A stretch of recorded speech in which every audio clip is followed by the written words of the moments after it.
Spontaniški klausimai numeris 6.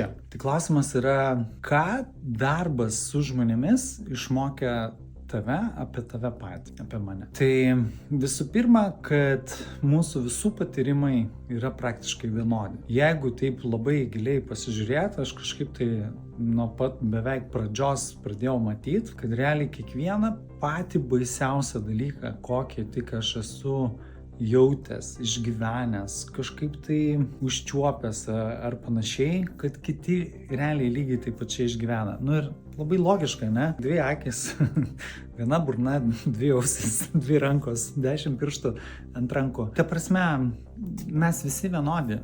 Iš tam tikros pusės mes, ta prasme, visiškai realiai vienodi esam. Ir pas visus patyrime yra tas pats dalykas tuo metu, kada bijo, tada kada didžiuojasi, tada kada džiaugiasi, tada kada yra pikti ir panašiai. Ir tai yra tiesiog paprasčiausiai tokios, galima sakyti, sistemos. Ir jos yra pakankamai aiškios.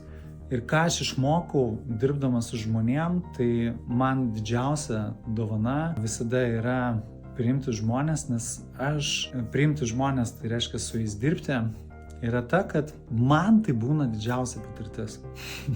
Ta prasme, jeigu atvažiuoja pas mane 10, 12, 30 žmonių ir rytą, man nauda yra pati didžiausia, nes aš prafiltruoju labai didelę patirtį per save. Ir aš išmokstu iš to labai daug. Tai praleisdamas tas visas patirtis, matydamas aš esu matęs žmonės, kurie žudė, esu matęs žmonės, kuriuos bandė nužudyti, kuriuos prievartavo ir bandė nužudyti. Vyrus, kuriuos muša, kuriuos prievartavo, moteris, kurias muša, moteris, kurias prievartavo, kuriuos ten reketavo, kuriuos ten politiškai stūmė, žodžiu, visokias rokiruotės. Ir visą tą paveikslą surinkinėjant, tikrai labai wow pačiam yra suvoktam, kiek iš tikrųjų esam panašus ir kaip tai mikro ar makro mechanizmais vyksta mumyse.